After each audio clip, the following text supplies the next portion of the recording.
ایک دفعہ کی بات ہے کہ ابو حنیفہ ایک بار اپنے طالب علموں کو اسلامی عقائد کی تعلیم دے رہے تھے۔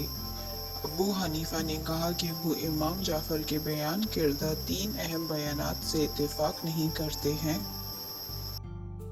پہلا تھا کہ اللہ کو کبھی نہیں دیکھا جا سکتا۔ ابو حنیفہ اس بات سے اتفاق نہیں کرتے تھے کہ کسی چیز کا وجود ہو اور اس کے باوجود وہ پوشیدہ ہو۔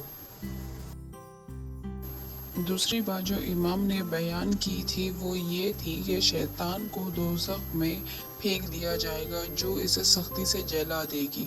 ابو حنیفہ نے کہا کہ آگ کو آگ کیسے تکلیف پہنچا سکتی ہے، یہ ناممکن ہے، جبکہ حقیقت یہ ہے کہ شیطان کو تو خود آگ سے ہی پیدا کیا گیا ہے۔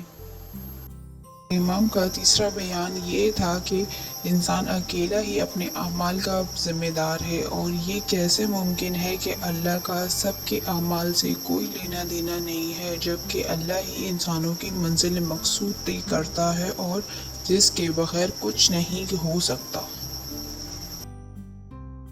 جیسے ہی تنقیدیں ختم ہوئی، بہلول اٹھے اور پتھر کا ایک ٹکڑا لیا اور ابو حنیفہ کے سر پر مارا کہ سر پھٹ گیا۔ بہلول کو پکڑ لیا گیا اور ان کو اس دور کے خلیفہ کے سامنے سزا کے لیے لے جایا گیا۔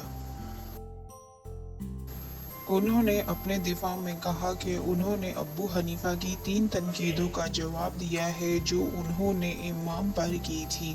خلیفہ نے ان کو اس کی وضاحت کرنے کے لیے کہا۔ بہلول نے کہا کہ یہ شخص دعویٰ کرتا ہے کہ اگر خدا موجود ہے تو اسے ضرور دیکھا جانا چاہیے۔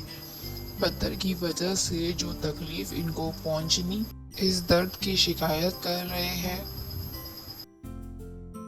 اگر درد ہے تو مجھے کیا دکھائیں گے کہ درد کہاں ہے؟ جس طرح درد بنا دیکھے موجود ہے، اسی ہی طرح دیکھے بغیر اللہ بھی موجود ہے۔ دوسری بات وہ کہتے ہیں کہ آگ آگ کو نہیں جلا سکتی۔ یہ بھی سچ ہے کہ انسان مٹی سے بنا ہوا ہے، اور یہ پتھر جس سے میں نے ان کے سر پر مارا ہے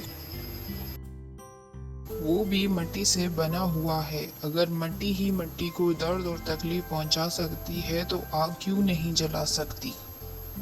تیسری بات یہ کہتے ہیں کہ انسان اپنے اعمال کا ذمہ دار نہیں ہے، لیکن اللہ سب کچھ کرتا ہے۔ اگر ایسا ہی ہے تو پھر وہ آپ سے انصاف کیوں چاہتے ہیں؟ اور وہ کیوں چاہتے ہیں کہ ان کو تکلیف پہنچانے والے کو سزا دی جائے؟ وہ اس کا انصاف اللہ پر بھی چھوڑ سکتے ہیں، جو ان کے مطابق انسان کے تمام اعمال کا ذمہ دار ہے۔ بار میں موجود ہر شخص بہلول کی بات پر دنگ رہ گیا، اور ابو حنیفہ لاجواب ہو گئے۔ ان کے پاس اب کہنے کے لیے کچھ بھی نہیں تھا، چنانچہ بہلول کو بھی بنا کسی سزا کے رہا کر دیا گیا۔